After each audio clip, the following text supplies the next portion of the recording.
All right, welcome to the World's Outstanding Casual Podcast. Just a group of friends talking about sports, sharing ideas, and learning from each other. Uh, we cover all sports. I'm gonna go ahead and introduce myself and introduce my co-host, Cash. Scotty. Slick here. KT here, uh, coming to you here with episode 7, man. Again, sponsored in alliance with Prize Picks. We got the promo code for y'all, BWVIP. When you bet your first 5, you get an additional 50 in promo. My boy Brandon is also looking out for a couple of our listeners, man. They might do a deposit match for one of y'all. So a random watcher subscriber will go ahead and get a deposit match instead of the bet 5, get the additional 50. Again, that promo code is BWVIP. With that, man, we go get right into the first topic. Shakur is still fighting on undercards, man. Is it because of lack of opponents or is it his brand value? Slick, man, let's get it started with you. When it comes to Shakur, it's been like an ongoing thing for like the past couple of years that this guy can't get fights. I'm not going to necessarily say it's because of his brand. I'm just going to say it's currently because of the division he's in and the guys are in that division. Um, they're looking for fights as far as his opponents. They're looking for fights for guys that cater to their styles. And I don't think nobody at the 135 division um, caters to Shakur style. They don't want to fight this guy. He's a boxer. He's gonna make them think a lot. I think it just comes down to Shakur. He got to start doing the things that he has to start doing for himself. Like if it's not working out at 135, move up to 140. You definitely won't be on the undercard at 140. Like we got to start holding these guys accountable for some of the things that they can control that they don't control, but want to sit and complain all the time. Like go up to 140, have a fight at 140, and see how it turns out. If it don't work out for you, come back down to 135. So that's all I got to say about Shakur. Cash, how you feel? Why is he still fighting on undercards? It's a little bit of both. I think it do start with the lack of opponents. Uh, to reiterate what Slick said, it's not a lot of great big name opponents at 135-pound division right now. Most of them have moved up. When you say he's fighting on undercards, aside from Keyshawn last fight and Tank, everybody else fight on undercards at 35 too. Nobody headline at them smaller divisions. I think that Floyd kind of created a blueprint, and he wasn't even headlining at 35. And I think that now Tank has created this idea that everybody knock people out. And typically at these smaller divisions, people don't get knocked out. If you check the history of boxing, there's not a whole lot of knockouts that happen in these smaller divisions. So I think that it's kind of like an illusion now where people feel like everybody's supposed to just be knocking everybody out, and that's the only thing that sells. I do believe that if Shakur had better opponents, he would become a bigger star. But to keep it real, I don't never really hear Shakur even saying that that's his goal. He more so talk about accomplishing things. I don't ever really hear him talk a lot about money. When he talk about bigger fighters, he always say he know that he's the B side and these guys are the A side. It seemed like most fights they don't not get made because the money not there. Even Frank Martin, he signed a contract and then he ended up going to fight Tank because it was for more money, but he was cool with the money he was gonna get against Shakur though. At least enough to sign a contract, you know. So I don't think that it's due to like money or not headlining. It's more so about his stylistically being a problem for a lot of guys. I've seen the interview with him and Andre Ward, and he basically said like He asked him, "Why you think you can't get the fights that you want?" He said, "Because guys want to go in a ring and have a chance at winning." I know that shit sound arrogant and cocky and all of that, but I think he believe it. I definitely believe it. Dudes want to go in there and feel like, man, even if I ain't got a great chance, this dude will exchange with me and I'll get a shot. Uh, with Shakur, I always say I think he's one of the most quote unquote unbeatable fighters in boxing. Nobody is unbeatable. But of everyone that boxes, he's gonna be the hardest guy to beat because of his style. So I think is that too. Not necessarily people fear him, but more so like I'm gonna go into this fight without a chance at winning. So uh, yeah, I think it's because of more so about lack of opponents and his brand value. It is what it is. We know people how they feel about boxers, so it just is what it is. Scott. Yeah, I definitely agree that it's his style. I mean, Cash pretty much said it. I pretty much agree with the whole last part of what he said. Most people at his division just don't feel like they can be like, even though there's a pay to fight, is allegedly made, and I'm gonna still say allegedly. 'Cause I don't know till I see them get in the ring at this point. But Williams the pay supposed to Ben have fought him. He's one of the guys that's supposed to have fought him. I mean, I get it ain't that many opponents there, except for Tank, Keyshawn. They're not gonna fight each other. Tank is there. I mean, I guess it really ain't a bunch of opponents. You can say move up. I ain't mad at that outlook either. Do gotta hold people responsible for not sitting there and making excuses. I guess. I guess it can appear to become an excuse. At the same time, we gotta hold these fighters who not want to fight each other to the same standard. Like I think that's more important than that. Like you guys don't want to fight, then vacate these belts. Like Loma, he can vacate the IBF belt. Like what are you doing? Like what are you doing, Loma? Tank, you don't want to fight nobody, vacate the belts. So to answer the question, I think it's he's still fighting on undercards because it's a little bit of both. Like you said, it's his brand value, but that's connected to his style. You know, people want to see rock'em sock'em robots or knockouts. And if it ain't that, then they gonna make it. You know, we talked about it on other previous episodes. If it isn't rock'em sock'em robots, then he's a runner. They paint you as that, which goes back to his style again. So I think it's a little bit of both. He's just gonna have to keep winning. Anybody with that style's got to keep winning.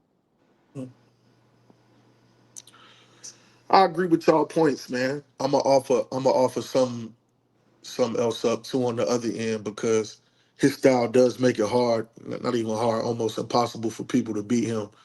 But you look at other weight classes with the skill and the talent of other people that's getting avoided or might be the same. Granted, Boots, at 147 have issue getting those fights too, but he no longer on undercards, and that got a lot to do with what Cash was talking about with the weight. Maybe move up to 140, 147 as he gets bigger, fills his body out, gets a little more mature in that way. Maybe get some of these bigger names, man. But I mean, if he go right up to 140, do we think he'll get a big name right off the top? Do we think it'll be a headline level card? I He, believe so with the rest he of could these fight guys for a that's belt at fighting at 140, right? 140 right now. You said what?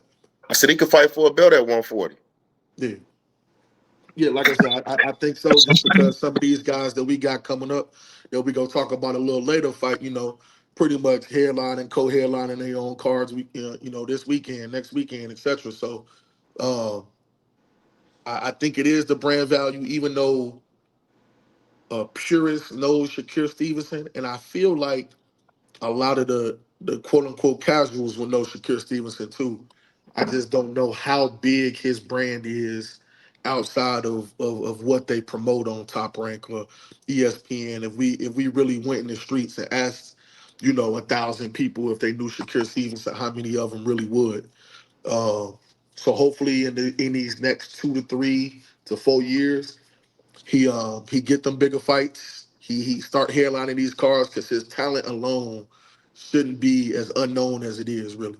Uh, who would y'all want to see him fight at 140 if he go up right away? What belt? What belt he got again? WBC. Yeah. Got that at 140. Devin. Devin talking about going to 147. Devin was talking Devin about Devin ain't gonna transition. fight at 40 no more. Devin, this fight is at a catch weight at 44, and then Yep. afterwards he said he going to 47. 47. He out of Right, there. but I think he still got. I think he the one with the belt though, ain't Yeah, I he? Or mean until he get in the ring. When he get in the ring, they probably gonna strap him. so if he either go up, if he go up, we can make a mandatory for the fight the eliminator for the WBC belt if Devin vacated, which most likely he is, because again he See, can't that's make the weight. shit. That's what I'm talking about right there, bro. Like Devin move up to 140. Shakur still can't get no fights at 135. They both got the same strap in their respective division. If Shakur want to step up and wait, why ain't he gonna move up again? He should stay there and fight that fight, bro. Like that to me is an excuse, bro. Like him and Shakur at 140 would be the fight before he moved to 147, dog. Like period. Like it'll work itself out for both of themselves, respectively, for where they both at in their careers. You know, Devin, that's what I don't De- understand. Devin's so far away from that Shakir fight, man. Like he But talk but about but moving up to Shakur was trying to fight him 147 at before. 35, and Devin moved up. Devin Yeah, trying to get it back in blood with Ryan right, first though. right. Like Yeah, That's Devin, cool that he could do that. that's that's We down the talking about scheduled we line. talking after about the we talking fight. about some shit that'll be like in a year time. They not fighting at 40 though. They fighting at We talk about his 147, next fight. 144. Yeah, Ryan and like Devin fighting at 47. He If not, okay. there's some catch weight in between. I would agree with that. I'm gonna do anything possible to get my shit back with Ryan. If they making it to fight at 147, I'm moving up to do that regardless because I want my lick back. But if Shakur said I want to move up to 140 and challenge you for this belt, I would have a problem with Devin saying anything other than let's fight. I don't want to hear I can't make 140 no more. I don't want to hear nothing. I'm holding these niggas accountable, bro. Like I ain't finna keep teeter-tatting with these boys. Like if Shakur move up to 140 and say I want to fight Devin, that's the fight I want to see, and that's the fight I expect Haney to fight. Because Shakur was trying to get him at 35 and Devin moved up to 40. I understood it then because he was at 35 for a while. It was hard for him to make weight. He moved up to 140. But for you to only have 2 fights at 140, and if Shakur, this is all hypothetical. If Shakur was to say, I want to move up to 140 and get some work with you, and you say you can't make 140, I got an issue with that. You only had 2 fights at 140, dog. but he having an issue making it though. He in this fight he had an issue making How? it. That's why they had to get the catch weight. That boy not able to make the weight the same way again, and he not willing to risk his That's what I'm brand saying. no more being weight drained in a fight to go where he can't look like that again. So he All like right, now, I'm not finna fight at a weight that I feel like Compromise. make me a weaker version of myself going up. So I don't have no problem with that. He already Me neither. he got his own intact, but he not trying to get humiliated again, man. And damn all sure right, so not look. against no Shakur So look, Stevenson. here's the other thing to that, right? So I'm not finna sit here and act like I'm the one to call Devin Haney a weight bully. I'm not gonna say that. But let's just say for the people that's arguing that Haney is a weight bully, if he does that, I feel like that further that strengthens their argument. Like you just moved up from That's 135. You just that's a moved up from YouTube 135. term. That's You a just that's moved a up from 135 to 140, and that's you a moving up new from 140 to another to 147. It don't strengthen that argument. If he made them weights at 140, he made them weights. He made weight against Ryan. He made weight against Regis. If you make the weight, you can make the weight. I don't Everybody even talking about believe in that term. I this don't weight even bully believe stuff in is weight just bully. making excuses. They Real making shit. excuses for their favorite fighters. Real I shit. I don't know. don't even believe in the term weight bully. If I make weight, I make weight. I gotta kill It is what myself it to make is. weight. It's a benefit for you. So I don't believe in that shit. Like if a motherfucker could weigh in and make the weight, it's been that way in the history of boxing. If we really want everybody to fight at their proper weight class, go back to same day weigh-ins. Hmm. We Yeah. ain't gonna do that. So like, it is What what it is. 80% of fighters fighting at a weight a weight or two Yeah, classes bro. lower than If, what they if do. Devin a weight bully, all them dudes weight bullies. Ain't them Everybody. dudes ain't walking I around at they weight. don't buy into that. People pick and choose when they want to make that applicable. I seen Chris Eubank look like shit trying to make weight. You know what I'm saying? Like, if you got to kill yourself to make weight, it's a disadvantage for you in that too. So, like, nah, I don't buy into that. I just heard Cool Boy talk about his weight cut for anyway, how bad it was. You know what I'm saying? I'm listening to these fighters talk about how hard it is for them to make weight. and if they make it, that they severely compromised. So that's a benefit for those other guys. It's just people who never get in the ring that say shit like that. Like, oh, he a weight bully. Yeah, the other dude probably feel way better on fight night because he did cut 28 pounds, 30 pounds to make weight. So I don't buy into that. Whatever, Devin ain't never missed weight. That's all I know. Devin ain't Ryan never Garcia missed weight. Ryan Garcia missed weight, and the public and the Intentionally. media act like it didn't happen. He So missed I I don't weight even just want to put intentionally. entertain. I led by saying I don't agree with it. I was just putting it out there for the other Yeah. side of the coin. You know what I'm saying? For sure, But if that's the for sure. case, why not go from 135 to 147? To answer, I don't mean to cut you off, G, but I want to answer KT question before we move to something else. If he move up to 140, it's a lot of work there. I would like to see him fight a bunch of people. I wouldn't mind against a Gary Antoine, a Subriel. It's other names there that's not like the biggest names, but it's good fights there, and maybe he can get some of those guys in the ring. Uh, but I still like it's some good fights at 35 too. And Shakur, even if he move up, I don't think that he will move up and put on a bunch of weight to fight at 40. I think he'll probably weigh in around 137, 138, be smaller and faster, and always come back to 35. He said that's his real weight class. I think in a couple years, we got some real good fights down the pipeline for him coming soon. Not even like 2-3 years from now. There's some good fights that's gonna come up at 35 with some of the young talent that's coming in that division. And as far as opponents, it's more the onus is on them guys. It's not on Shakur. I feel like Shakur is searching to try to make fights. When people say, "Hey, you need to fight this guy," I feel like he really tried to make the fights happen. Uh, the the only what I want to ask you, Casey, is just with this topic in general. We said his lack of headlining. Have you ever heard Shakur say, "Or I should be headline," or "I don't understand why I'm on the undercard"? To my knowledge, no. You know what I'm saying? At least I don't think I've never heard him complain. I've never really heard Shakir complain about too much in general. Like he not really one of them fighters that go out and is really gonna cause a lot of issues. Shakir actually show love to all the other fighters and give respect when it's due. All of that. So like, which is why I think he just deserves some better fight. Like a talent like Shakir, man, don't deserve to just not get the proper shine that it deserves. We was talking about this what 3-4 years ago when we was thinking who was gonna have the best year in the meteoric rise, and all of us said Shakir, and it's just been like, man, he ain't really been able to get them fights to propel him to superstardom, right? A lot like we thought Bud wasn't getting along the way and getting the respect for the people that he was getting along the way until he was able to fight Spence. You know what I'm saying? So like we need this young boy to get in there with people because he ain't even so young no more. Like we'll be 30 in a couple years and then we'll be talking about damn, is he getting all the fights that he has? Are we reaching the back half of Stevenson's career before he even get in there? So I like to see at least 2 to 3 of those quality names on the card and him headlining the card within the next 2 years, maybe. I think that's fair. 2 years, 2.5.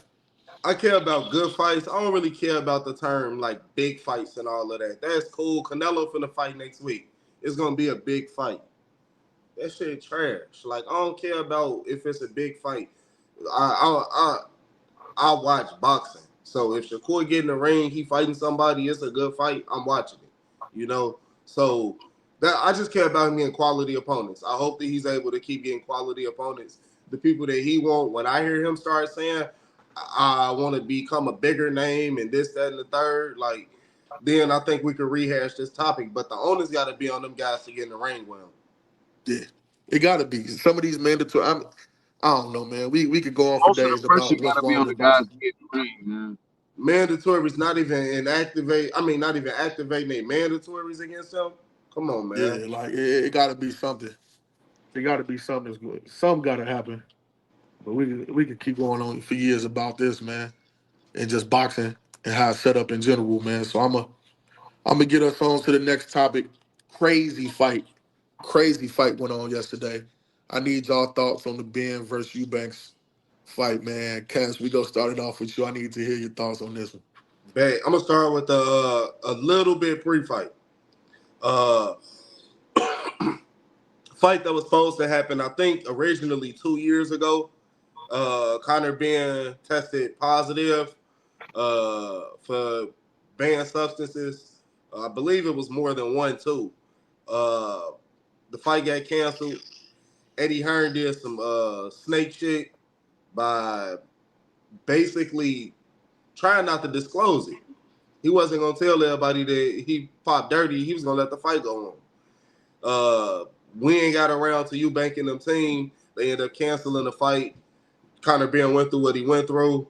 2 years later, we hear the fight is being made. The build up, I don't know if y'all was locked in. Hilarious. It was like watching two people you don't like argue. Like, Chris Eubanks is not a media darling. A lot of people don't like him for a lot of the things that he's done in the past, a lot of things that he said. Even when the fight originally got announced, everybody was saying you're a bully. You know, you got this little guy coming up 2 weight divisions, and I believe he was at 60 already at the time, or maybe he had just went to 68. But they like, you just gonna cut a couple pounds and come down, but you making this dude come all the way up there to fight you. So everybody was looking at him like he was a bully anyway for taking a fight. Now, after Conor Benn tested positive, now it's kind of like it's an even playing field. People hate each one of the guys going into the fight. Him not letting Eddie talk, I thought that shit was hilarious every press conference. Soon as Eddie started talking, he cut them off, telling them, get the fuck off the stage. I'm not going to allow you to talk. I would see a lot of people saying, like, oh, he need to grow up. But to me, it's like, y'all got to stop eliminating the human factor with these dudes. Like, people die in the ring all the time. You tried to put me in a ring with somebody who you knew was cheating. I ain't got no respect for you, ever. We ain't shaking hands. I don't want to hear nothing you got to say. This ain't even your promotion. It's turkey promotion. Like, you ain't got to be here. So, I was for the bullshit. And usually I ain't with all of that, but I was for the bullshit because, like, I felt them. All right, going into the fight, seeing his pops pull up with him, I ain't gonna lie, I felt good about that, for real, for real. For all of the shit him and his daddy went through, from out the ring, his late brother passing away, to his pops basically saying, like, I'm against this fight. I don't support him. Him and his son not talking for years leading up to the fight. For them to show up together, I don't know if it was staged. I don't know what, but it just felt good to see, you know. You talking about Chris? Huh? You talking about Chris? Yeah. So then to the fight.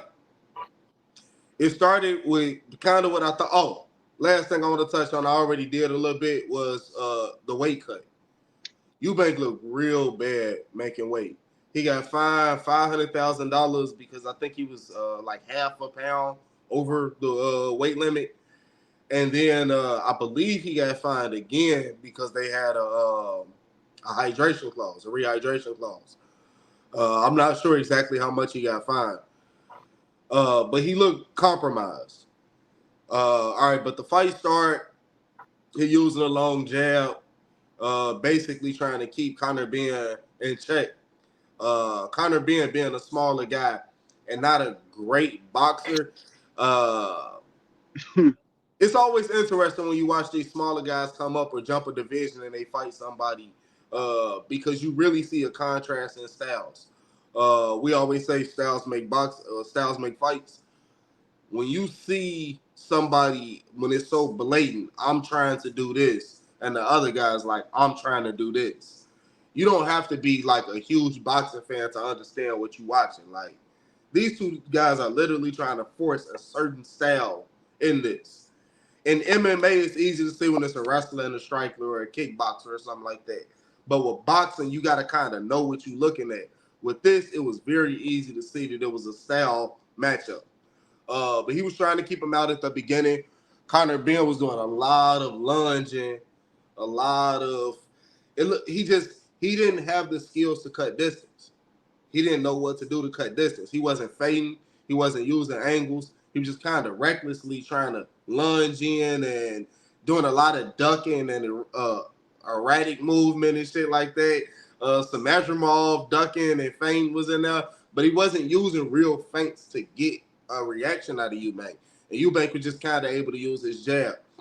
I believe it was the 4th or 5th round. Ben landed a hook that kind of wobbled Chris. And then I thought the fight was about to change, the 4th round. I thought the fight was about to change. First, I thought he blocked it. But he landed it clean and it wobbled him. By the 6th round, it kind of just turned into an all-out war. I thought it was a great fight. Honestly, I thought that once it turned into that, given the history of everything that led up to the fight, what their fathers went through, which is what made the fight, which is why I was happy to see his pops. Because did they fathers fight? Yeah, they fought twice. Yeah. So for everything that making it a real family affair, everything that led up to it, the real hate, not the manufactured, let's pretend we don't like each other to sell a fight, real true hate. And it was a huge fight for the UK. But to see them really just at the back half of that fight say, fuck it, we gonna do it. And they fought. Conor Benn took some shots.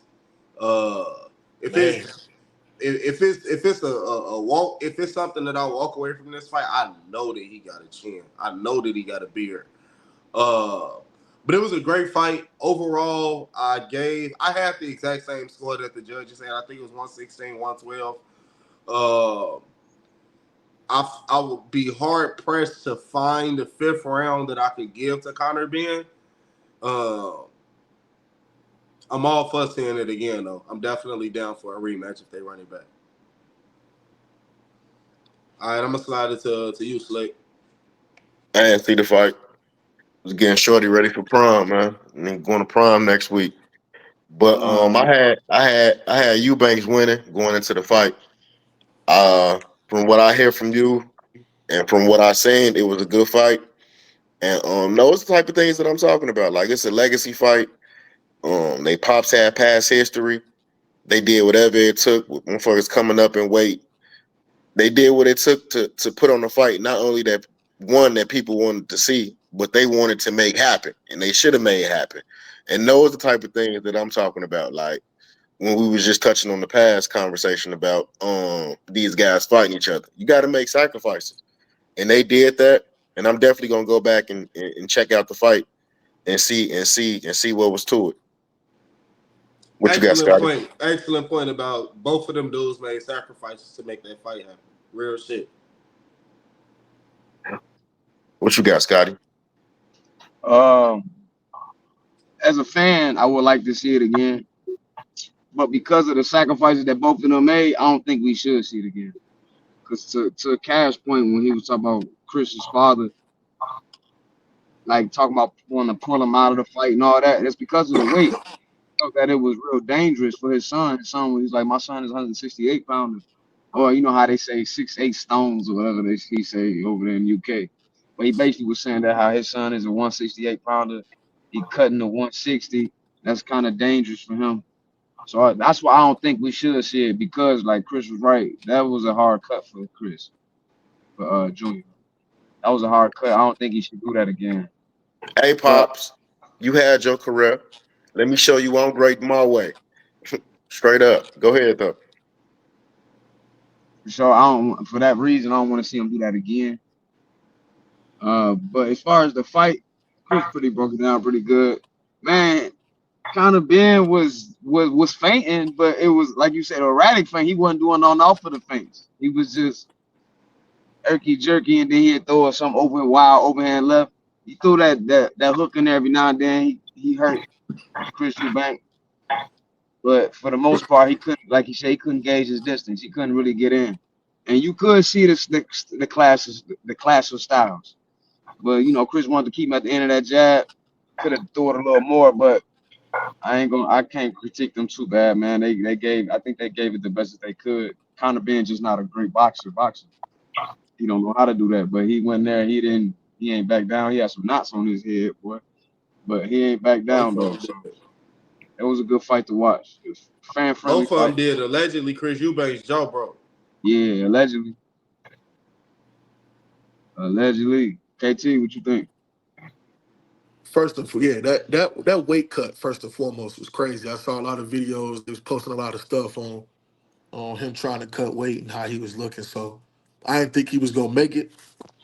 End up doing what he had to do to get down, man. That show you that professionals really is professionals and they got a method to this, but they really are risking their life when they step in that ring. Off the jump, first thing I hated is the referee trying to force them to touch gloves. Dude, that pissed me off at the beginning of the fight, man. Like he don't like him. They don't like their families don't like each other. I'm not touching no gloves, bro. You're not finna make me touch no gloves. We finna get in here and fight. Got to the fight, man, and honestly, from the first round to the 12th round, I don't think I've ever seen a fight where both fighters are 100% the entire time. It wasn't no give. It ain't no round that I felt like, oh yeah, somebody taking off right now. It wasn't no round that I felt like they was trying to give it, all right, I'll just rest at this portion and try to get that back, man. It was two bulls going at each other for legacy, for everything that they had, and it was an exceptional fight. That uppercut was a money shot for Eubanks. He was landing that motherfucker at will, and it was connecting. That hook for Ben, I think Ben maybe landed 4 or 5 like substantial hooks in that fight that could have put the lights out on anybody else. And I definitely pay to see it again. If it was here in the States, I'd probably go to it. Like a good fight on both ends. It wasn't a fight where either fighter showed where their stock decreased at all. Uh, Definitely, Eubanks is 168. He don't need to be. He don't need to come down to 160. And for all the time being had off because of the suspension, um, he showed he can still fight, man. He showed some flaws, but a lot of it ring rust, not really being as active as much in the last few years. He showed he could fight. He showed why he was the draw that he was, and whoever they get in there with next, man, definitely go have a war. I pay to see it again. I What's definitely next pay for to see them? it. What would you like to see next? You want to see the rematch, or do you want to see them go at their divisions and have some other fights? I mean, if the rematch could be done in a healthy way for Eubanks, then yeah, you know what I'm saying. If we don't get in there, because you could kind of tell some of those shots that Eubanks was getting hit with, he was getting hurt, and I think it was because of the weight. I think he get hit with them at 168. It ain't that big of an issue. Uh, but 168 is it's not like he gonna be competing for a title for a while at 168. They got Bud and Canelo lined up for a while, so it's like that probably is the next match. They go in there, they rematch it if they want. They gonna make a ton of money. Uh, I don't see Eubanks fighting nobody else right away and playing none of them boys at 168 right away. So might as well run it back. I know Ben want to avenge his loss. It ain't really much for him to gain to lose by running it back other than to get that back. Scotty, what you want to see? I was sitting there thinking like, damn, do I want to see Conor Benn go to welterweight and fight Boots? I think Boots will win. I think Boots will win, but I don't know how it's gonna affect him now going to 160 and then cutting back down. I don't know. It's because of that. I don't know. He weighed in at 156, I believe. He ain't really get too big. He not a big dude Maybe, in general. maybe go to 154, get some work with Lubin, Conor Benn. See how that worked for you. I got Lubin, but see how it worked for you. I like to see Chris Eubank Jr. go up to 168. Like I said, I reiterate. I don't want to. I would like to see them fight again, but what weight they gonna fight at? I mean, I don't think Conor Benn coming all the way up to no 168. And Chris Eubanks definitely not going down back to no 160. I just don't think he should do it. So I don't think he should do it.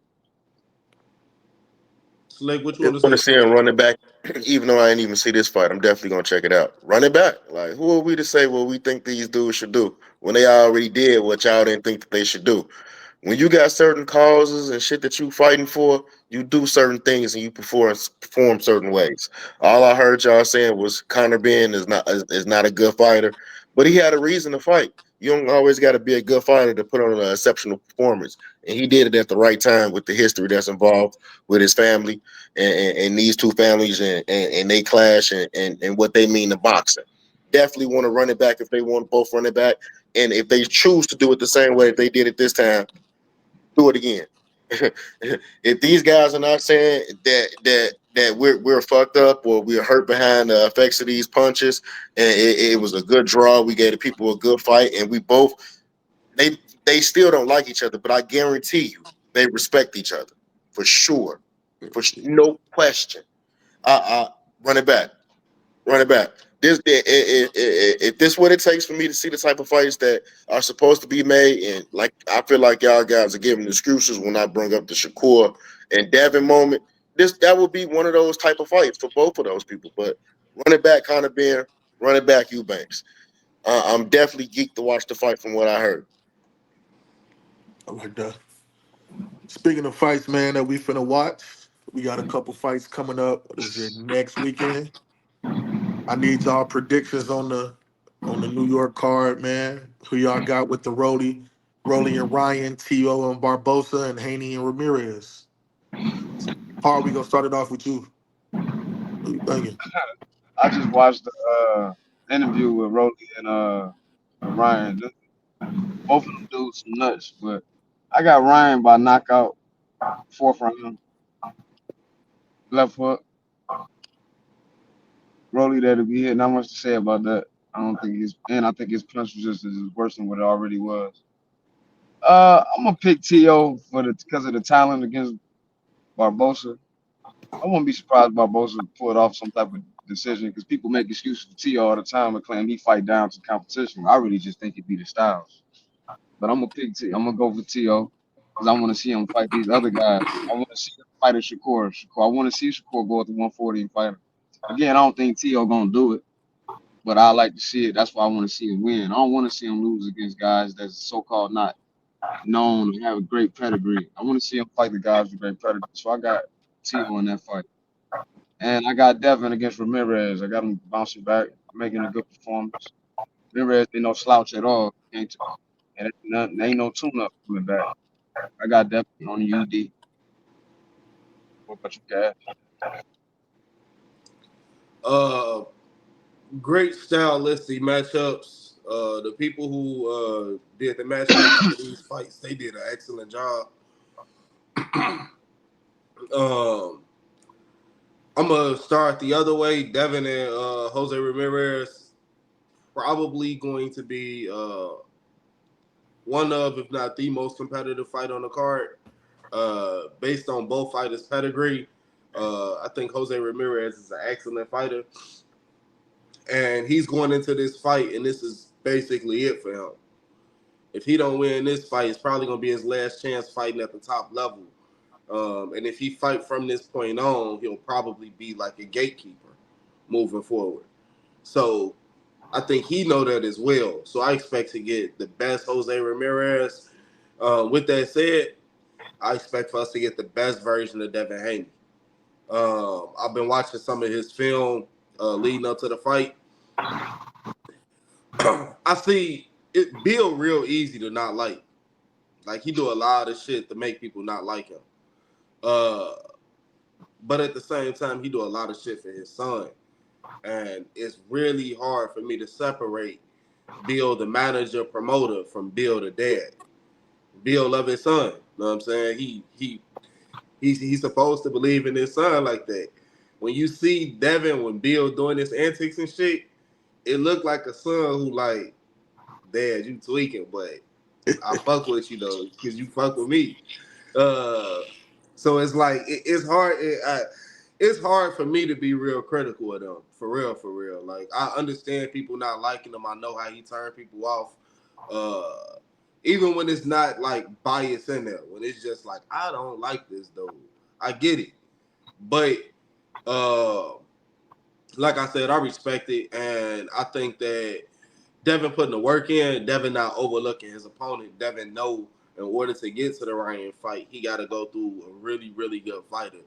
And I think Devin deserves more credit, to be honest. A lot of people wouldn't pick this type of fighter for a comeback fight. You fighting a high level fighter that you're not gonna get a whole lot of credit for. Those are the dangerous fighters, the ones who people don't really know well that could really fight, and you're not gonna get a lot of credit for it. Those are the fighters that people avoid because it's like shit. I beat you. Only real boxing fans gonna be like, "Oh, that's a good win." If I lose, everybody gonna be like, "He lost to who?"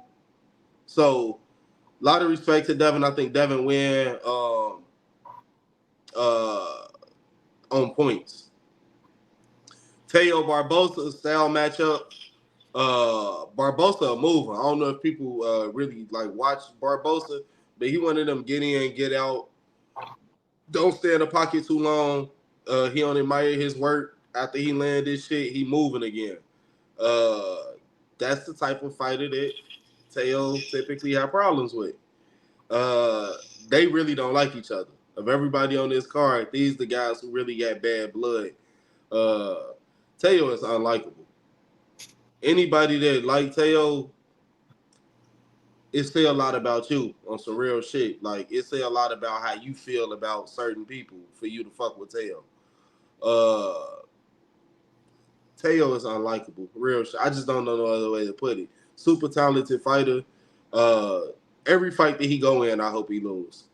So I'll be rooting for Barbosa. I'll definitely be rooting for Barbosa. Uh,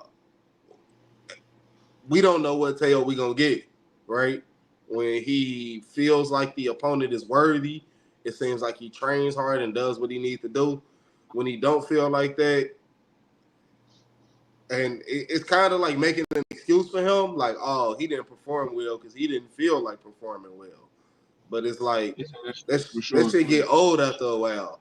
And he was my question that I'm interested in. Ryan alluded to it and he let it go, but he said, "You made a comment about me not trading with Eddie Reynoso no more. Why you not training with him no more?" And Teo got quiet. He never responded to it. Eddie Reynoso is a no nonsense guy. It's easy for me to know why Ryan wasn't training with him. Ryan is undisciplined. Ryan know that he's undisciplined. But for Teo, who's supposed to be like a real gym rat, disciplined guy, for them to put him out, they jump. 2 + 2 make 4. I'm gonna infer that he was doing some clown shit, and Eddie said, "We ain't with that shit over here. Fuck out." So I don't like riding the fence when I do something. If I pick somebody, if I say I don't want somebody to win, I'm not gonna say, but I expect for this guy to win. So I'm going with Barbosa. I'm going with Barbosa to win on points. uh, I think Teo gonna have problems. I think it's gonna be a close fight for sure. And if Teo don't get a knockdown or a knockout, uh, I think it's gonna be a lot of close rounds. I think that fight gonna have a lot of arguing after it's over with people saying, uh, "No, I had it this way," or "Somebody got cheated, somebody got robbed." On to the main fight, Ryan versus Rolly. I just got a sneaky suspicion.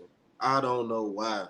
I just got a sneaky suspicion that Ryan gonna get hit with some dumb shit. Literally, figuratively, technically, he gonna get hit with some dumb shit. Like, Rolly strong. We all know that. Rolly can punch. Rolly is a natural 147er. This is gonna be both of their first time at 147 pounds. This motherfucker strong. I ain't gonna say the word that people used to say, but he got that type of strength. And Ryan, he just like even though he ain't doing none of the antics, respect. Like I'm glad that he not. He really ain't got a leg to stand on to be doing all that goofy shit. No way. Uh, But when you watch him, he talk a lot about like, oh, this is just a fight to get me to the Devin fight. And it's like, You think you overlooking him? I do. I Nah, do. that ain't what I think it is, and I'm gonna get to what I think it is. But I don't I think it's that. I so as far as my pick, once again, this ain't fence riding. I'm picking Ryan. I'm picking Ryan. But don't be surprised if he get hit with some dumb shit. Like, Ryan, please don't fuck up the church money. Please don't. Like, That's the only reason why I want him to win. Same with please make T.O. it to the Devin fight. Cause I'm so tired of talking to people about this Devin Ryan shit. Please make it to that fight. And y'all know So they you got a get outboxed. rematch clause too. So they got a 2-fight deal. They gonna fight 3 times total. Yo, you get outboxed. All That's what's right, gonna happen. go ahead, Slick. I'm taking Devin by points as well for the Teal versus Barbosa. I'm taking Barbosa on points for all the points that you alluded to. And I mean, I seen Teal lose. I seen Teal lose to a Cambosos, so it's not unreasonable for anybody Thank going you. in to pick Barbosa. You know, um, Rolly versus Ryan. I'm taking Rolly for the knockout. So I got Devin. I got Devin on points, Barbosa on Fucking just points, open the window. He said, and I got Rolly. I got Rolly for the knockout, man. Rolly okay. do. Rolly do for a knockout. He ain't had one in a while. He do. The odds in his favor, man. I'm telling you. And he going against the right person to get it against too. I don't know, man. I'm Yeah. just I'm hey, de- I'm just I'm, putting them in I would, there, man. I'm I would definitely hope so, taking but no. Barbosa though. Definitely taking Barbosa. Barbosa got some Come anger on, in him man. when it T.O. comes to lose to him, TLG. man. He ain't gonna fight Shakur, man. Listen, He wasn't gonna listen. fight him no way. Barbosa got a different type of hatred for that boy TLG. He got the hatred that people should have for the stuff that he be saying and doing. He got so TL gonna have to answer for that. Um, How you got Barbosa winning? Points? yeah, Barbosa don't really knock too many people out. Like, what he UD got? He majority. got 13 knockouts or something, 10 or 12 or whatever, 10, 11 knockouts his whole career. So I don't really see him knocking T.O. out. But Cambosa sat T.O. down, so it could be a situation where he might be able to sit him down once on a, catching T.O. being a little overzealous. But I got For sure. Barbosa on points.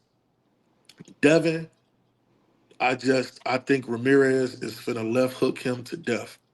And just wait and see if them old habits is old habits or not. Like, let's see if you really been in the. If I'm Ramirez, I'm throwing 100 left hooks in this fight. Like, and you gonna have to be on point 100 times. Like, that's what it is. Like, the game plan Ryan got has, a left hook from God, bro. man. Everybody So ain't got that left hook no, Ryan got. no, no. You ain't. It ain't got to be you. Look, we know when people get hit with some stuff that they've been hit with before, it feel like what they got hit with before. So Ramirez ain't even gotta have the power of Ryan. But if he get hit with one, your Oh brain, shit! your your brain go That right feel back like to that. what That feel like happened. the other one. Yeah, that felt like the other one. And not all of them feel the same, but it's a long night. So I'm hoping Devin, I'm praying Devin, keep that hand up, G, because that's what I would do. You got a known weakness. You have to prove to me that you fix that because it's only the next fight. You got to prove to me. I ain't seen it. Um, Oh, but it's a weakness saying now. that, I want Devin to win, so I got Devin by decision. And let's see if the extra weight give Devin a little more pop on his punches. We gonna see what he really look like, especially if he be going to 147. Hoping he look a little stronger. That his punching power increase. He gonna need it because to keep Ramirez off of him for 12 rounds, man, is a tough task. Because Jose can box and he can fight, and he been in wars with some of the best people at 140 and one. So we'll see how that go. It'll be a good test for Devin, and if he can really handle them killers that's at 147. And then on Rolly and Ryan, man, it's just something about how quiet Ryan been and how low key Rolly been. Oh man, I'm gonna just let Ryan and Devin go ahead and run it back. That's the next fight you need. It's like that's weird, G. Like that's weird energy when you get ready to go into a fight. What you And telling me? What you it telling me? it's weird energy. Y'all know what it is. It's weird energy, man. When people steady asking you what y'all think, and you nah, man, The the that, fix is in. yeah, bro. Devin and Ryan they need to handle that. Devin need to get that back. I'ma just go ahead. I ain't never heard Rolly really be like that, and I ain't never seen Ryan in a situation where he just not talking mad crazy. You know what I'm saying, to somebody during a fight. So the fact that both of those things is happening in the same instance, man, make me think something going on behind the scenes. You know what? 'Cause- You know what? Now that you said that, I think I'm gonna just go ahead and take Rolly flat out. Yeah, Cause I agree with what you saying, but I think he playing it. I think he Rolly playing it. yeah, I okay. think I think he like, yeah, you and Devin. Y'all gotta get y'all gotta run that. And whole Yeah, I got time he like, look at Ryan tweaking. Like he 100% sleeping on me. And I'm just gonna let him. And I'm you. gonna run him into some dumb shit. Like, Yeah, I'm switching my shit too on this Devin and Ramirez and this Ramirez. You pointed out some shit that I was already thinking about, KT, as far as the pop on his punch. I'm taking Devin for knockout. I seen how he performed when he moved up to 140 and he fought Regis, like belt the ass. So I'm changing my points on Devin to a knockout, and I think that'll be phenomenal for him too. yeah, he got to show it. He definitely Yeah, Hey, got to Ryan, show it, man. to yeah. knock, bro. I'm just gonna go off what the analytics showed me when he fought Regis, what he did when he came up to 140. So I'm gonna take Devin. I'm gonna take Devin for knockout. Cash, Devin for knockout. Barbosa on points. Rolly for the KO. I'm Barbosa on rolling. point. You really think Rolly not gonna get caught with a left hook the whole fight? For sure he is. Yeah, I think he gonna get caught with some left hooks. That one he get caught with is one gonna go to the and put him to sleep. Cause the But one he what if get caught Ryan? with, What if Ryan get caught with something before one of them left hooks land though? I've seen Ryan get hit and stand up. You know, I seen Luke Rolly Campbell don't knock have no Ryan sense down. in it. Though. That's the one I'm Gee, talking for about. I real, seen I for seen real, for Ryan real, get hit for, and for stand real, get for back real, up. for real. Rolly punch harder than Tank, G. I don't know about For real, that. nah, for real, Maybe for real, nah, for A real, lot for of real. people punch harder than Tank. People don't see Tank Yeah, maybe for he punch. real. do. A lot of people do. That's why I Tank's said super that. For accurate. real. Even Tank was like when he got hit with one of them just by Rolly, he was like, "Yeah, I ain't gonna get hit by that no more." Yeah, he's strong. He Straight said up. it flat out. He like, "I ain't gonna get hit by that This no more, man." motherfucker cracking. Yeah. He said, "No Yeah, sir." Rolly has to punch, bro. It ain't Yeah, His technically defense sound is nothing. terrible, bro. But you ain't gotta be technically sound to hit Ryan. yeah. Like, You got to be technically sound to close the distance against Ryan. I don't not know. really. I ain't never seen nobody have trouble hitting Ryan in no fights. I'm talking about to close the distance without getting hit by him back. Honestly, if Ryan wasn't on the juice, Haney would have put him out. If he made weight, if he Yeah, would If have, he if he made would weight, have, if he would have did what it takes to lose 3, 4 more pounds, yeah, you Haney know would what I'm have put saying? him out. Like, it's a I bunch that mean, go but into that. I That's I I would hire Haney. That ain't saying nothing. That's because Haney's a much better fighter. We talk about Rolly. No, I'm talking about power. I'm talking about that shot that Haney hit Ryan with would have put him He said, out. "Yeah, come on." And so He if got hit. if Rolly hit He Ryan had with to that shake it same off and say, shot, "Come on." it's I'm over. really interested in how this Ryan and Rolly fight go, because Yeah, I am neither too. neither one of these dudes technically sound. Both of them get wild and erratic. Neither one of them keep their hands up when they hooking. They fuck I'm gonna around, bet knock it each don't go other the out. He might distance. I'm not. gonna bet it don't go the They might distance knock though. each other out. They fuck around, hook each other at the He took same it out my time. mouth. He took it out my mouth. He took that shit right out my mouth. Hey, that shit would be Oh my so funny, god. boy. KT gonna I'm gonna lose. definitely be like, I knew the fix was here. I'm telling I'm, y'all, G. When y'all ever look, man? We watched. What was that? It was like the little round table they had at MSGG where they was just sitting on the little couches. They was next to each other. T.O. had on the fucking overalls and stuff. And The clown.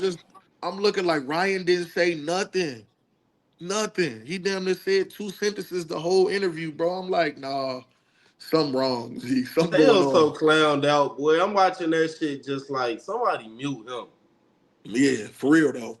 For real though. But he go get his coming. T.O. was supposed to retire and come. For real, for real, T.O. scared of some people at some of these weight classes, and he don't really For real, want to. scared. Yeah, he's scared. And so T.O. be I picking hope his Barbosa matches whoop his ass. real careful. I think T.O. look in Barbosa eyes and be like, I made a mistake. Who y'all think Tail scared of? I think he's got a Devin. I think he's got a Shakur. I Black think he's got folks. a Tank. Most black folks. Um, Black fighters. Black fighters. He's scared of black fighters. I did just name a bunch of black fighters. He's scared of black fighters. Scared He'll or fight anybody else. scared Scared. or it's like Scared. bad. All right, Scared. maybe we saying the same thing. I think it's bad stylistic matchups for him. So if you Scared. saying scared in that way, the same way I think like people scared to fight Shakur, not like I'm scared I'm gonna get beat up. Here we go. Here we go. When Terrence Bud I think Crawford he's rolled gonna up to definitely him get beat up. and was like, "What was you saying?" You can That's the see scared he piss is. dribble down T.O. leg. That's the Hey, scared he is. it's Piss a lot of niggas who that happened to come and down Bud his slid leg. on them though. And it turned from can we fight to like we could spar though, can't we? We could spar though. Hey, Bud popped up on that nigga like, don't run. Hey, we finna cut this camera off, fam.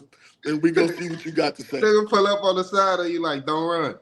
I ain't never seen him, but I'm just doing it for the motion, man. I wasn't. Oh, okay. All right, let the Immediately. world know that you calling us monkeys for the motion, then. So we Immediately. to get on. You know what I'm saying? Get on through there. No, I think he's scared, bro. I think he's Scared. scared. Yes. Yes. Real life fear. I am like pheromones coming out of your damn body where you just You can hear exert fear. G. That's what you it can hear the is. voice cracking when he get it. You can just hear his voice get the crack. He get talking incoherent T.O. As much as I don't like him, I don't think he's scared of Devin and Shakur. I just think that he know them fights he can't win. Okay. Man, from one event though, we'll switch it. One event going to another. A man who's put on a lot of good events. Some say for the better, some say for the worse, depending how you're looking at it, man. What do y'all feel like Jake Paul's impact on boxing has been from an event perspective, and then for what he's trying to do for some of these boxers and fighters out here in terms of pay, etc. Slick, we'll start it with you. Jake Paul's impact is kind of crazy when you think about it, as far as how long boxing's been around and the norms and the unnorms. He like really an anomaly. A real casual dude that took one success and turned it into another. Um, just starting off as being a real casual boxer, and with the brand he already had, incorporating it into the modern day boxing scene, and he's one of the biggest draws. Like, that's crazy to say. A regular Joe Schmo that just said, "Hey, I'm finna just start doing boxing to see where it takes me." And for where he at right now, it's kind of crazy. Who else does something like that in any given sport? Like, that's wow. Um, so kudos to him. Like, for real. Like, taking one thing, implementing it into something else, and being one of the biggest stars, if not the biggest star in boxing, with what you're making, transitioning it with these Netflix specials on boxing. Like, he's really doing some good things. And if anything, these fighters, I don't think they should look at him as an enemy or a joke. I think they should start actually working with him. And like, that could be something that can be beneficial for both parties. He already has a huge following. Like that, I think he's an asset more than anything. What you got, KT?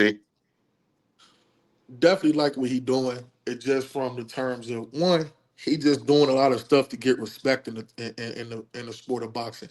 And so even though early on it was just to get his feet wet, man, a lot of other prospects started like that too. The majority of boxers started off with gas cans in the first 10, 12, 15 fights, 20 fights of their career as they're trying to build up their profile and legacy coming from amateurs, turning pro, building up their resume to become a prize fighter, etc. So as far as his fighting ability, uh, it still remains to be seen how great he can be.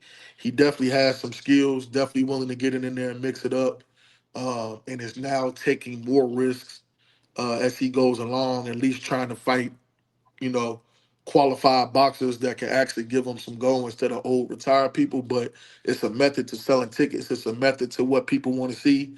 Being able to link with Netflix is huge in itself. Um, and then what he doing for a lot of the lesser known but still really good fighters. Amanda Serrano pretty much championed her, had her on every card that he's done. She's been on the undercard and some good fights. The fights with Katie Taylor that they had, even though she won the last one, they got a rematch coming up here at the end of July. Really put her on the national stage, got her some eyes. He's taken some other pretty decent fighters, good fighters, put some title shows on, allow people to kind of come back and get their rhythm where they might not have normally been able to do that. So putting money in people pockets, providing a platform to build up. It's not really like he doing a huge disservice, except when you fighting people in boxing that's not really known for boxing. Um, I'm cool with some of the MMA fighters and everything like that, but as he's grown on and as he's kind of made more money and garnished a bigger name, man, he's been doing better by boxing. So I'm all for it as long as he can keep going, as long as the boxer's getting paid, as long as it's a show, as long as people are watching, man. Keep doing what you're doing. That's why he an anomaly, KT. Like shit, it don't matter who he fighting. Yeah, He bringing in that bread, he bringing it in. I used to look at it like, man, it's a joke because he and don't it really ain't no risk box. for him. It's more of a risk for the fighters that he fight than it is for him because he wasn't expecting to get this far. Yeah, Real yeah, shit. no, he playing with house money, definitely. Especially when you got people backing you like he got backing Yeah, him. so it ain't no risk for him. If anything, the pressure on the people that he fighting now, Yeah, especially if he gonna continue to get solid names like he got now, because this is first solid name for real. yeah. I just don't want to see Tyson fight no more like that. That's Nah, nah, BS. You know what I'm nah. saying? Old legends like that. But By no now means that am he I gets sitting here some saying legit that the Tyson names, fight was good. What I'm yeah. saying is the amount that it did was Oh, crazy for yeah, that was crazy. yeah. It's crazy. A lot of that got to do with the platform too now. But he was selling tickets before that. But when you get Netflix involved, G, I mean, the number of eyes people try to do what they did, what Netflix is doing with all these other platforms, Amazon Prime, HBO was trying to do with Showtime, but HBO and Showtime was known for boxing and being in a boxing game. Prime is still trying to just compete with other streaming platforms. Netflix got hundreds of millions of subscribers, so you go get, if you given a free event that's hosted on there, you go get hundreds of million of eyes on there. And that's something that you can't replicate everywhere else in boxing. No, At Netflix, I'm gonna get a 200 million pairs of eyes on me because this being shown all around the world, 27 countries and blah blah blah. Like you can't no you fighter, can't compete with that nowhere else.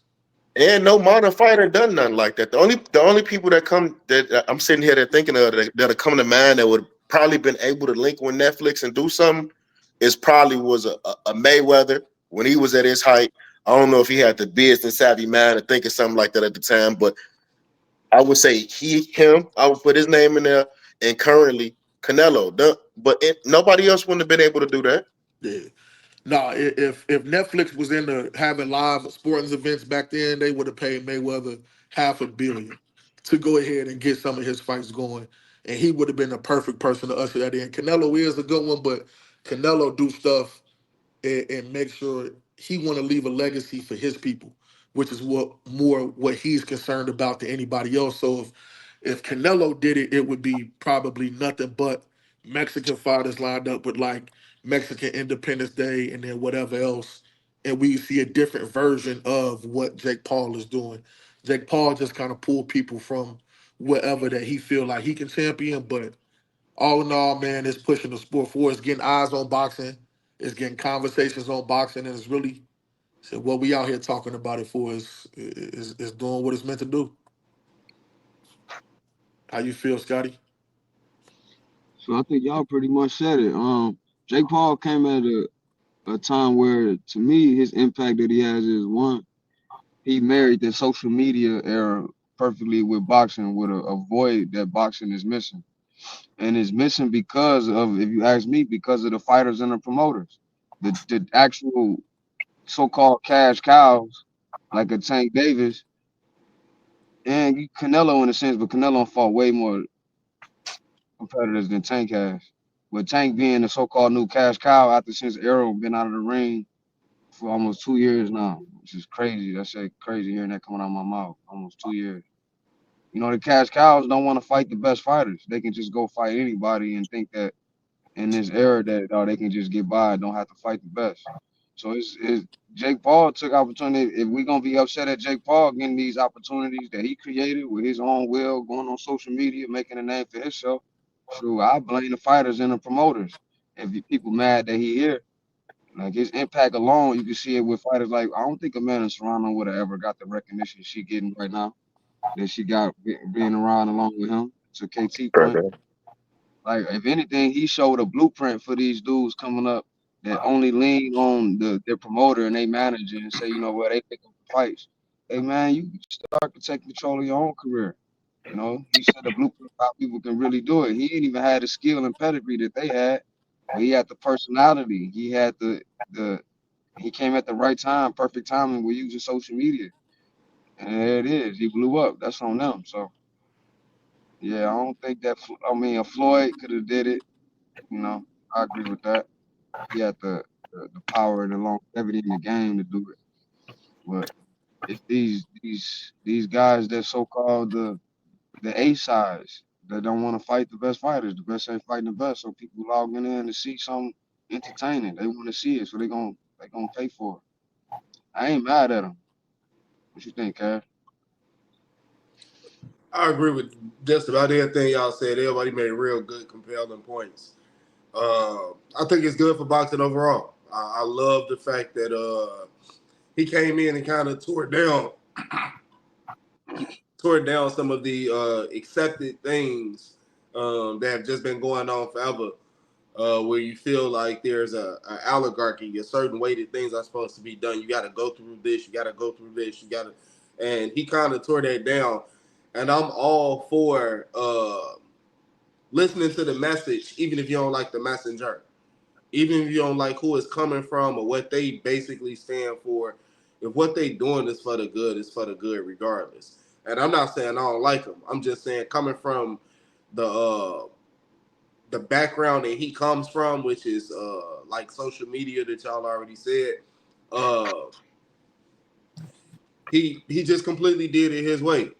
Uh, the points y'all made up about the bringing the other fighters on and putting the eye on female boxing and stuff like that, it's all great things. So I'm all for it, man. I'm all for it. He's brought a lot of influx of money into boxing.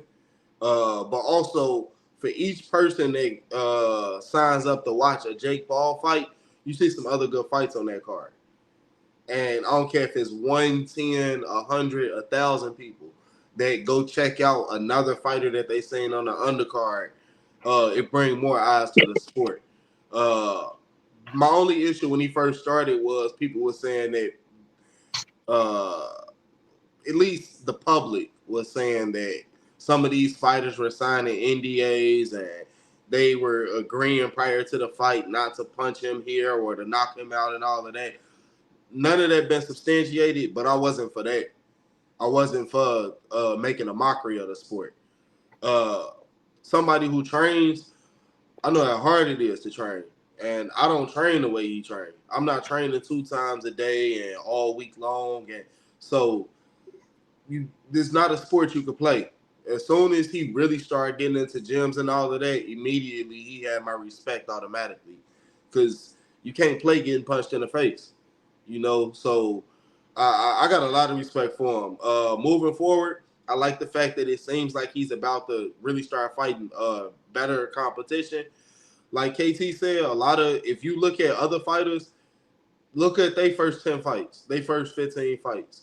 You gonna see a bunch of 2-7s and 0-3-1 records and stuff like that. So I ain't really got an issue with his competition up to this point.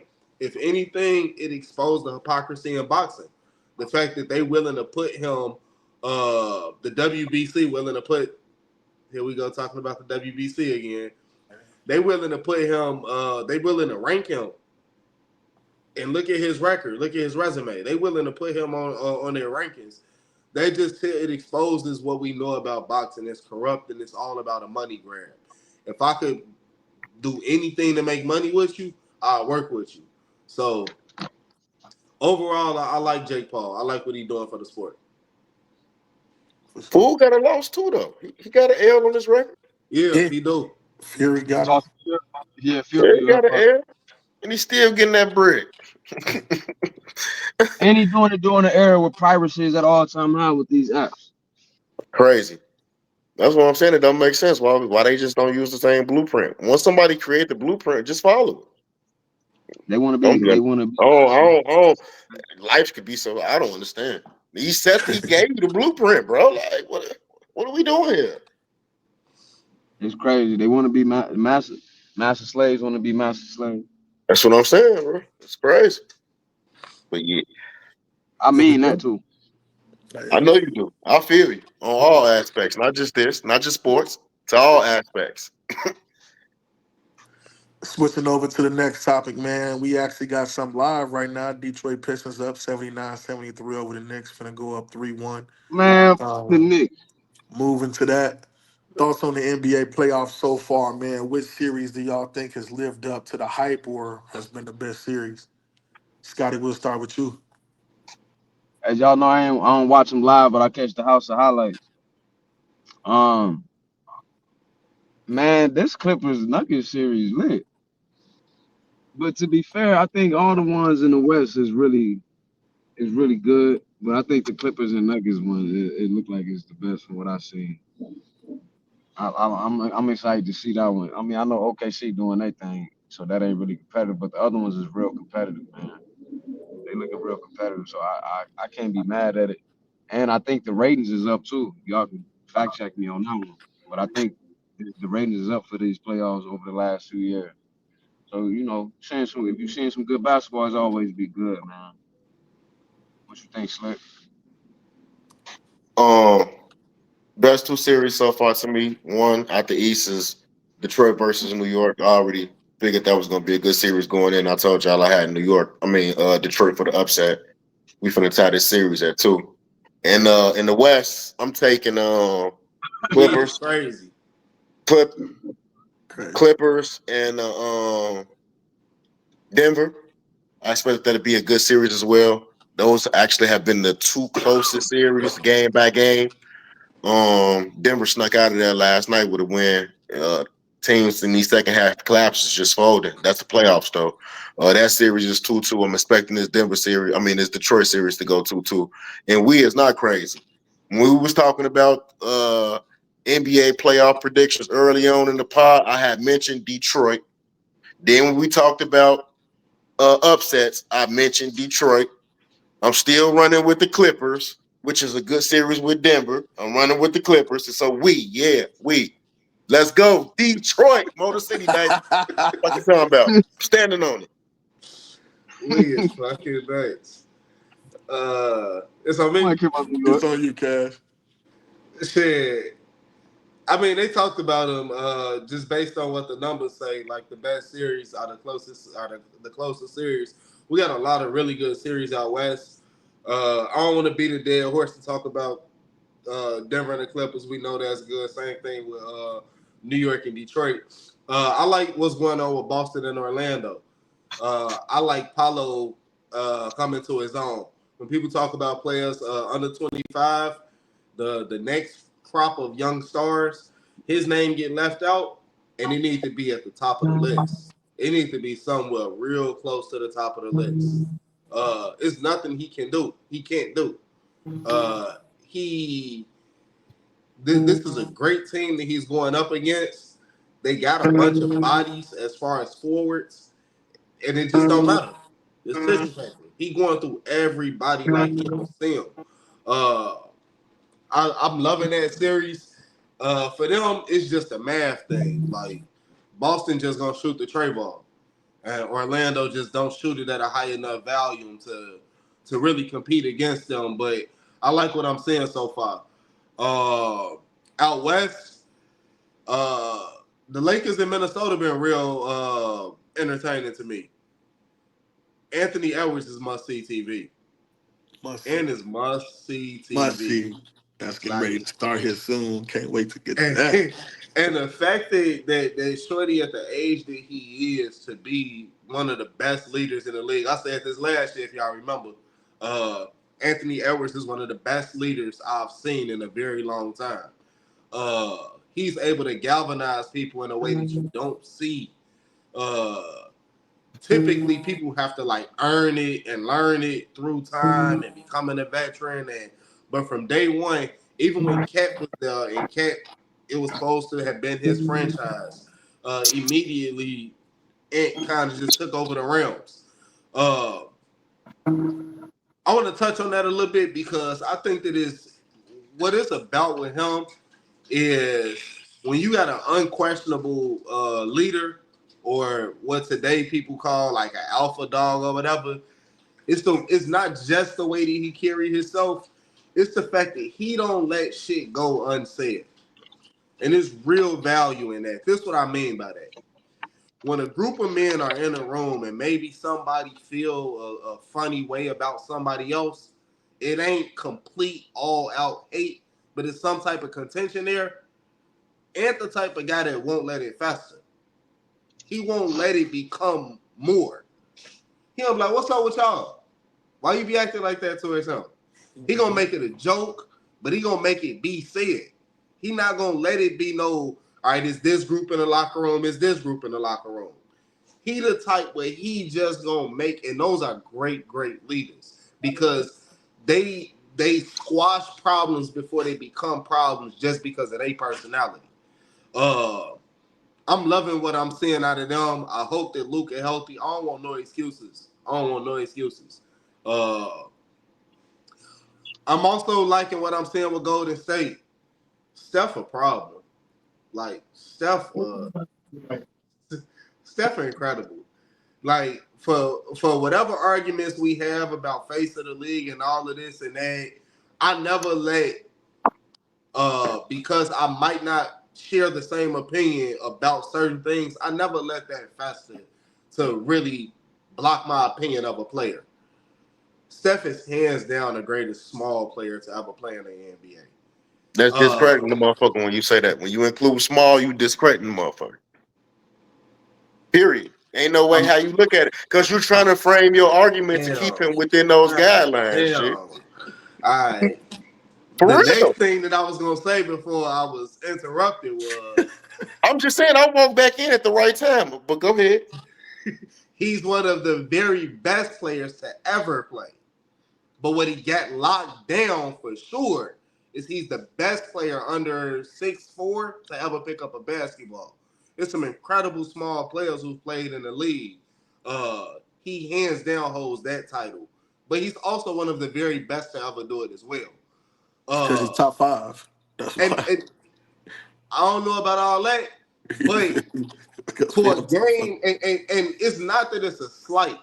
This is a game that's predicated on height, unlike other sports. Like, and it's just simple math. A taller player closer to the basket, they can affect the game in different ways that smaller people cannot.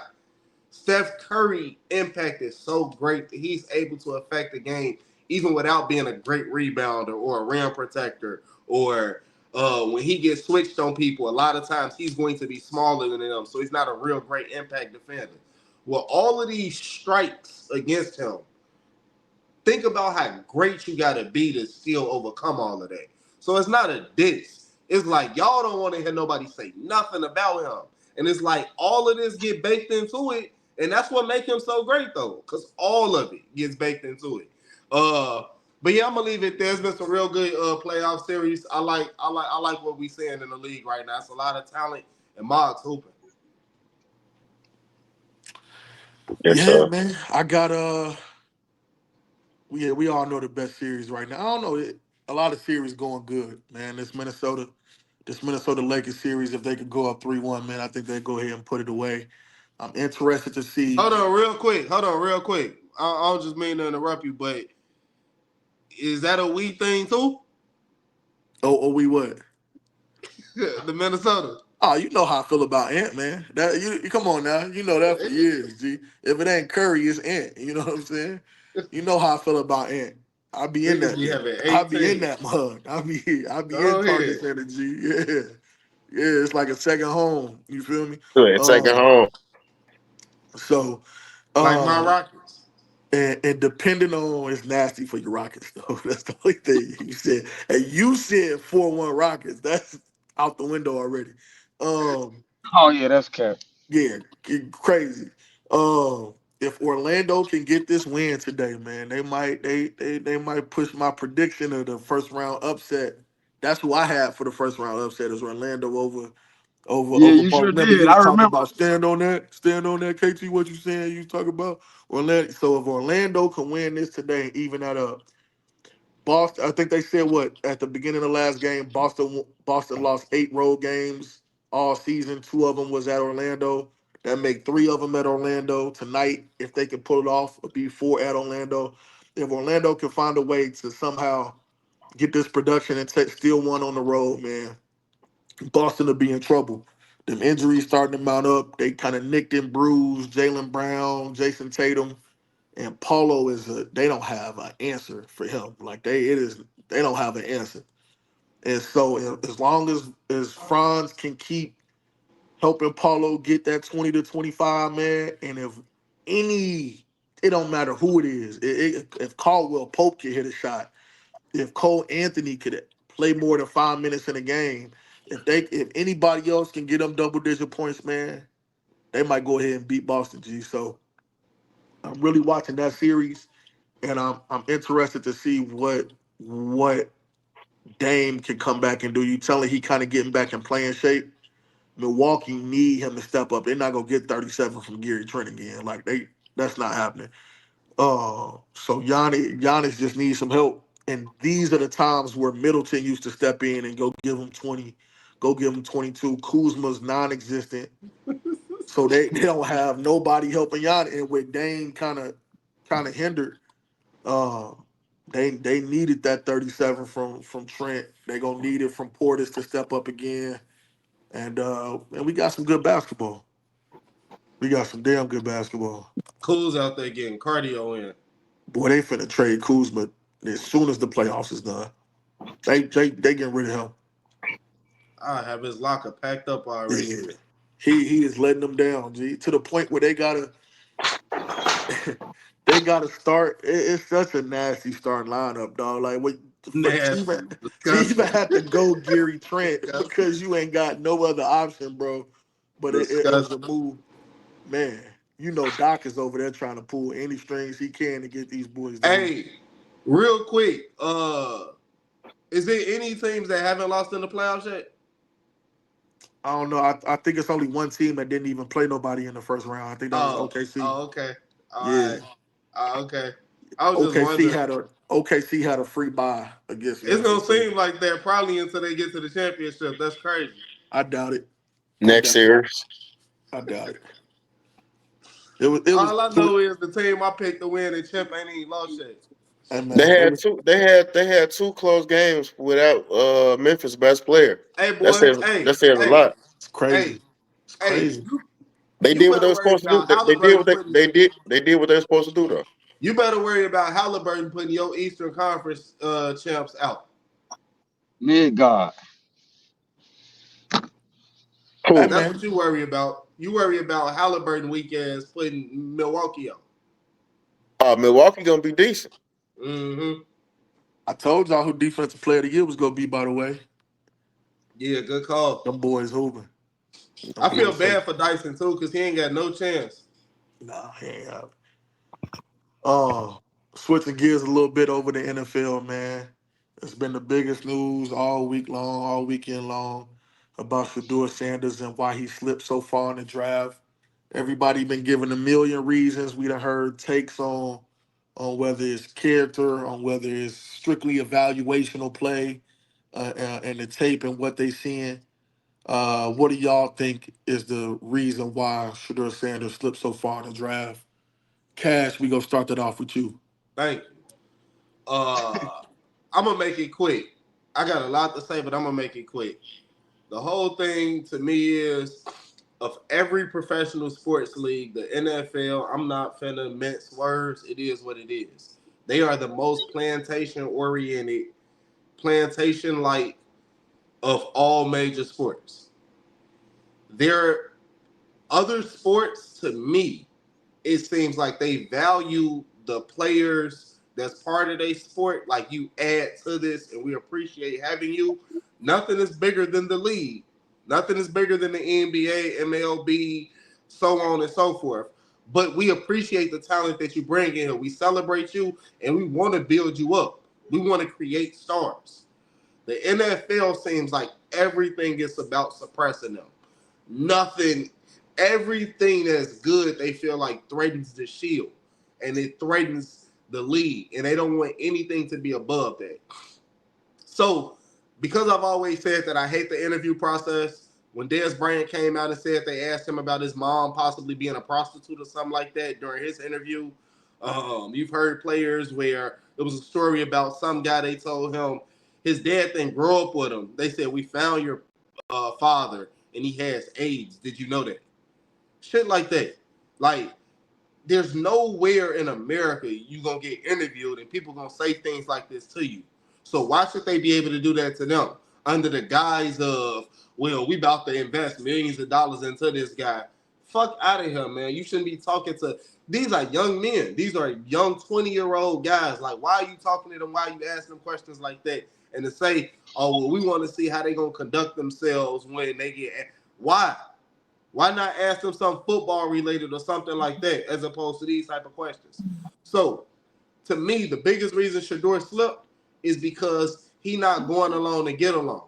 He's not sitting in these rooms and allowing people to talk to him a certain type of way or do him a certain type of way. With the NFL, they want to control, and I think that's all that it's about. Being able to control you, being able to control the way that you move, the way you talk and act. He walks into these rooms and he's like, I don't need y'all. Now, in years past, a lot of people that make it professionally, they come from impoverished backgrounds and neighborhoods. So they need these sports leagues. Now with NIL and so many people, so many of these young guys having money, we about to get into a whole new era of players that's entering the league. We finna have people walking into the NFL up $10 million before they touch an NFL field. Now, I think you're going to talk to me crazy in these interviews and ask me whatever you want. I get up and walk out. I'll get up and walk out. Like, so the NFL is just like what college, what you're seeing with a lot of college coaches, and coaches are in professional sports as well, where they say, oh, well, we can't deal with the new modern day athlete. Well, you better learn or get out the way, because younger people, for whatever you feel about it, whatever warts you feel about them, they are different people. And what yesterday athlete would take, they not taking no more. I feel bad for Shedeur for the way that things went down for him. Primarily, we forget because of the money that he got and what his name is. He's still a young man. What, he 22? Game cracking. Yeah. Game cracking. 22-year-old to be dealing with this in real life. You got cameras right here. Everybody like, he didn't get drafted, laughing. You got the people who gave him the fake call, acting like they were about to draft him. Stuff like that. Like, this still a young man. Like, we always exclude the human element of these guys, but like, this is a young man that had to deal with that. So I feel for him. I hope that he take this and it just energize him to go out and ball. Overall, I hope he get a fair shot though. I hope that once he get in there, people always say the one thing about the NFL, talent supersedes all. That's not what just happened, man. Talent didn't supersede all. Like, and Ndamukong Suh had all them issues and still went number one. The NFL basically told us we'll deal with rapists, we'll deal with sexual assaulters, we'll deal with murderers. But we're not going to deal with somebody who confident, who act like they don't need us. So that's my take on it. I feel for Shedeur. I'm glad that he finally did. But I'm glad that he didn't go with his tail tucked head in his head begging for a job. It's quid pro quo. I sacrificed and gave up a lot to be in this position. Y'all getting something out of this too. Yeah. I'm gonna Yeah, slide man. into matter of fact, who wanna take it next? Go ahead. I'll take it, man. I don't matter to me. You know, it's one of them situations where it's a bunch of different factors that shouldn't be factored in, and they've been screaming for years that there is no other factor other than purely evaluation. And you have everybody who evaluated him that's been doing this for decades that had him no lower than the 35th best player on the board. And so when you have people that even at his worst, you telling me that he's a mid to even late second round pick and he don't go to the fifth round for a kid that's never been in trouble, that's never had a headline about him doing no drugs, being arrested, doing nothing crazy. A kid who's only been positive, and the only thing that y'all got to say is he might have rubbed you the wrong way in the interview. When it's way crazier stories that came out about Johnny Manziel and all of these other folks pre-draft and people that been way crazier, and y'all didn't let them slide, and you did all of this, like there is no other reason. And debating people on whether it's about race or whether it's about how they don't like Prime, it's something that it alludes to earlier that only typically happens with black fathers. It's we alluded to it with the Bill Haney earlier. It happened with LeVar Ball, and it's happening with Deion Sanders. The same way that it's gonna happen across the board is when you have fathers that feel a way that they feel about their sons, and they speak life into their sons, and they brag about their sons, and they positive and in their life. People hate them stories. America hates them stories. Typically, a certain type of America hate them stories. But when you have a What father type of who, American KT? you know what type of America, man. But when we have people that fathers are in prison and can't make it or is locked up or whatever the case, man, they'll highlight that over and over and over and over and over on every drive, every ESPN outlet, every media thing, man. It's a certain thing about the success of a athlete that doesn't need what you're providing them. He ain't some underprivileged kid that's coming up that the NFL is changing his life. He could have not gotten drafted, not played in the NFL, still been a millionaire and been good. And them folks hate that. They hate looking Hate that that. type of person in the eye and being like, "What do you mean you don't need me?" You know Hate what I'm that. saying? And so for people to say that man who just led college football and completion percentage and had 40 some odd touchdowns to 10 interceptions and threw for over 4,000 yards is a fifth round pick. And we watch people perform less than him, get drafted before him, tell us Much less. it's about Much stuff that less. people don't want to put to the media and people don't want to admit to themselves. And if you don't want to admit it to yourself or don't want to have that conversation, man, it's never going to improve. It's never going to improve and it's never going to get better. We watched one of the craziest things that has ever happened in draft history happen for no reason other than who his last name is or that he rubbed one person the wrong way or two people the wrong way, man. And the team that drafted him is the 11th team in the history of the NFL to have two QBs drafted in the same draft. And they took another QB in the third round that was rated 8 spots further back than Shedeur Sanders, G. Nothing else to really say. We already know what it is. I'll let whoever take over from there. Man, I don't really get outraged at things like this. I live by it is what it is. Like all those things that you guys have said were true on both sides. I think as us, we look at things being a loss more than it's being a win, and that's what we focus on instead of looking at the win. Um, he went exactly where he was supposed to. He went exactly how he was supposed to. No matter how much they hate us, they gotta let us in. And I'm just happy he went to the Browns organization because he's over there with Deshaun Watson, which we all know what he went through. And I feel like he can give him guidance. It's definitely going to be a quarterback battle over there. If it's not, then that's what I would be willing to talk about and be outraged about because there's no way it shouldn't be a um, quarterback challenge over there to see who's going to be that number one starter over there with the injury that Watson has. But we got to stop focusing on all the wrong stuff. Like everything we already said, we already know that's true. But let's look at it for what it is. He did all what he did and went against what they don't want people going against, and he's still in the league. Don't matter where he went, don't matter how he went, he's there. He's showing people that are in a certain position that can do these things, how you should do these things and not do the other thing that you shouldn't do because you don't have to do the other thing. He did what he was supposed to do the right way. Like, man, like it's free enterprise, it's a free world. Like you gotta let me in regardless of how you feel. That's what we should be looking at. He in there. Fuck everything else. That's all I gotta say. Sure. You can't come in this room, boy, unless you dress me properly. That's all that is. You can't come in this room unless you dress me properly. I don't care who you is. I don't care who your daddy is. He might be the greatest athletes of all time, top 5, regardless of sport. Even though Archie Manning can't touch his boots in football, but Archie Manning can go ahead and say, "No, my son ain't getting drafted to the Giants." But Dion say something like that. I guess it's a problem. I guess it's a problem when it's the black fathers, like KT said. I guess it's a problem when it's really the NFL, probably the sports organization outside of boxing. Yeah, I don't know if boxing is pretty corrupt, but as a team sport, I don't even think it's close in America to which one is less appreciative of the niggers in their stock.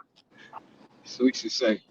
Um, we clearly see what it is. And I agree with all of y'all. I even agree with what Slick said to a degree. Only thing is, we gotta see it to let it be known for the dudes that want to act like that's not what's happening. Because there's a narrative is that they watched the tape.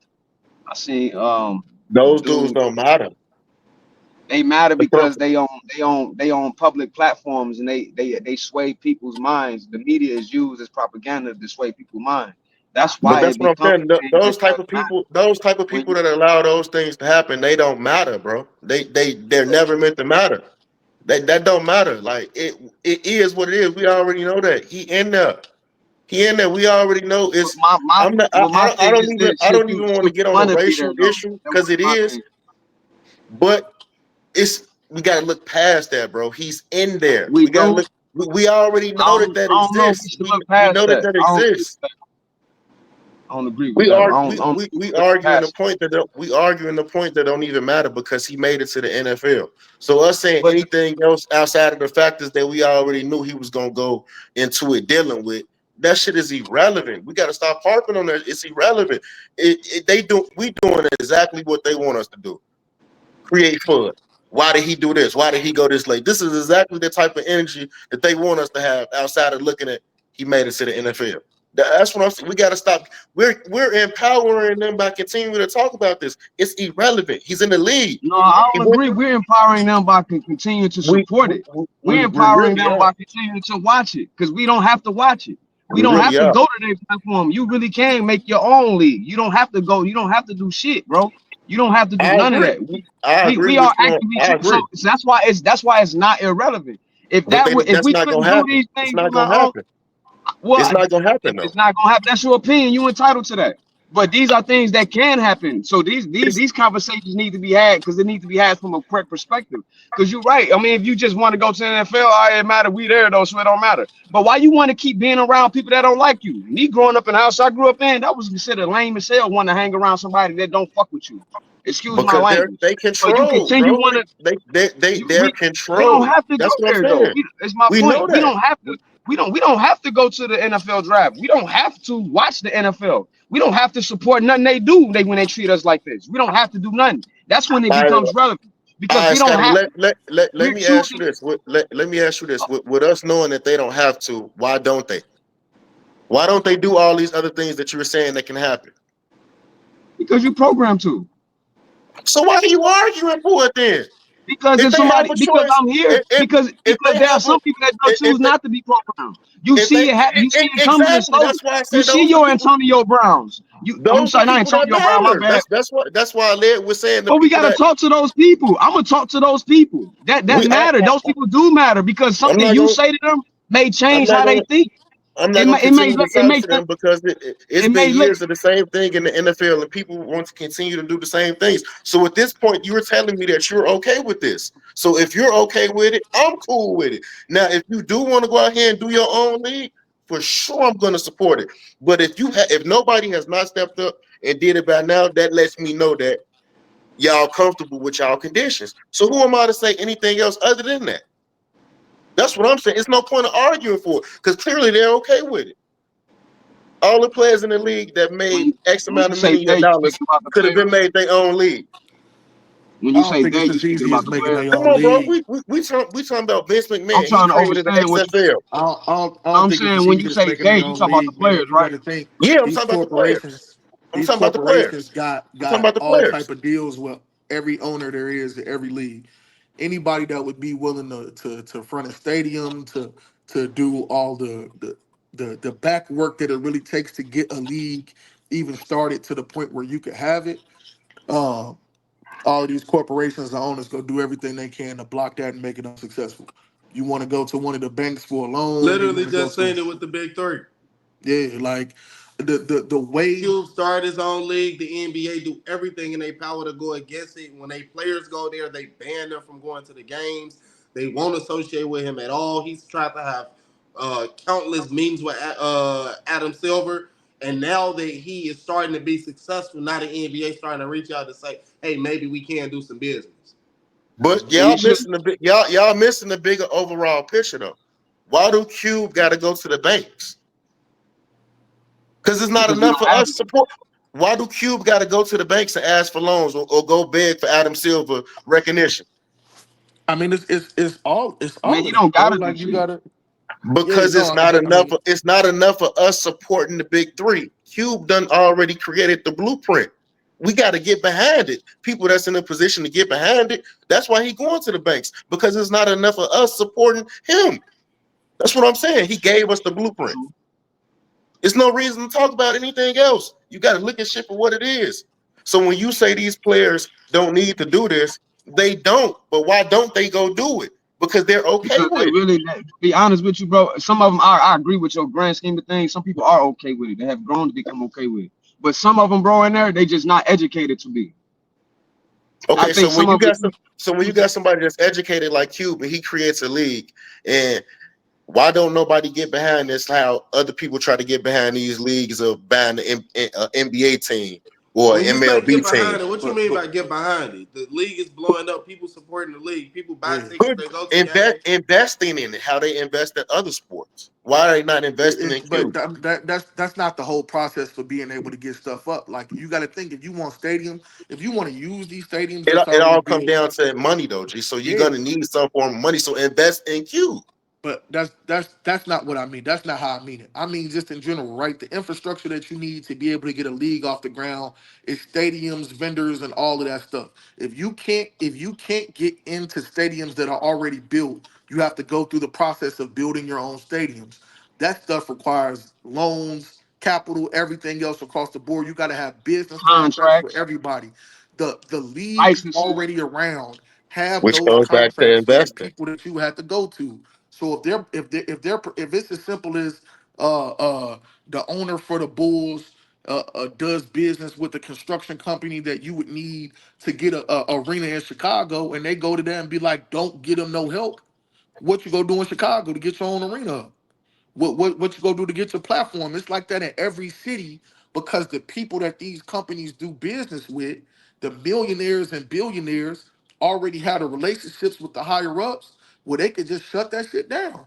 So what Period. they do, KC, they call No, them and say, "Listen, man, no, Ice Cube that's trying to do about the BAM. So make sure that's you what I'm don't do no that's what I'm saying. We already know that going in. We know that type of shit going in. It is what it is. If he had the proper support, G, it'd be okay. It's not a lot. I don't see a lot of people talking about they investing in the big three or trying to help this league take over. The NBA was the same way when it started. It didn't have arenas and all that. And by no means am I saying this shit gonna be easy at all because we know going in it's not. But when somebody lays the blueprint to something that's already been built and they monetizing off us, and we create a blueprint that they already did, and you need financial backing. I'm just saying it should be more of us that's financially backing it. I'm not disagreeing with you with as far as the stadiums or none of that. We already know it's gonna be hard going in.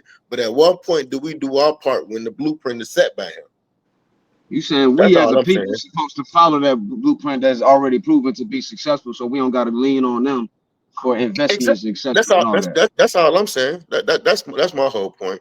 But that's I rock neither with here nor that. there. The only thing I I disagree rock with with that you said is the why we talking about it or we talking about the wrong thing.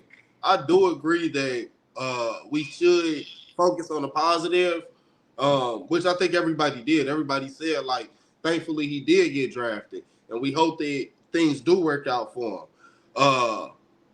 But the idea that we talking about that I don't agree with you when you saying like, well, we should stop talking about it. I think it is power in having these conversations. Even if the conversation been had 100 times, it might need to be had 1,000 more times before like it gain more traction. So totally I don't think the answer is stop talking about it. Also, like KT said, it's all about control. It's all about like uh you should be happy. You should appreciate that I'm giving you this. And when you are proud, when your father is there, when they have some type of sway or some type of influence, they don't like that. The establishment, not even necessarily making this a race thing, the establishment don't like that. They don't like to see somebody who is like, well, I don't need you. I don't necessarily need you. I would love to be in the NFL. This is one of my dreams, but I don't need you. Like, this is not like, oh, I need to get my family out of poverty by doing this. Yeah. So it takes away from their ability to be like, get in line. You know, it's no different than all liking it to a relationship where there's a codependent. You know, where the dude makes all of the money. So the woman is damn near the servant. Like, you're going to do what I say because you're so dependent upon me. That when that person tries to get any type of independency, I want to go to school, I want to get a job. No, I don't want you doing that. I don't want you doing anything to step out of the relationship that is already established between us. And the NFL has always ran it that way, which is why I say plantation like. You Yeah. know, they've always ran it where like you're going to get in line with what we're saying or you'll get out. And I And, just think Shakur is the tip of the iceberg. yeah. More of this is going to happen falling down. It's a lot of young black men coming into this league that's going to be millionaires that's not going to take it. And there's no longer, so when the percentages go from, it's maybe one out of the whole draft class that can be like, I don't need y'all, it'll be 50 out of the draft class. It's like, I already got my bag, I definitely don't. And so now with the NILs and whole classes coming in that'll be getting bread, they'll be in a position maybe 10, 15 years from now to really be like, all right, we could go start our own thing because everybody coming into the class got a bag off of what we were supposed to be getting anyway, getting ready to come into the league instead of, nah, I need to sign this first contract to get my mom and my dad and my family up out of whatever situation that we in. So we'll The see how it goes conversation in the more future. nuanced than just everybody should put their money behind it and support it. I agree in theory, but it's not practical the way that you saying. Yeah, we gotta have these conversations to show the nuances in it, so we can all educate each other. That's another reason why we gotta have them conversations, publicly and privately. Yes, sir. But before we wrap up out of here, man, just wanted to remind y'all one time we got the Prize Pick promo code BWVIP. You bet your first $5 and you get 50 additional in promo. Remember, we doing something special for a couple of our followers. A lot of those would be deposit matches for y'all. Feel free to tap in. Promo code BWVIP at Prize Picks. Bet your first $5, get 50 additional in promo. Cash, take us out. Appreciate y'all for tuning in to the World's Outstanding Casuals, where we care more about being real than being right. Hope y'all enjoyed the pod. Like, share, and subscribe. Normalize saying I don't know and listening. We all gonna have different opinions. We not monoliths, but you should be able to do it in a peaceful way. Peace. So. Hey.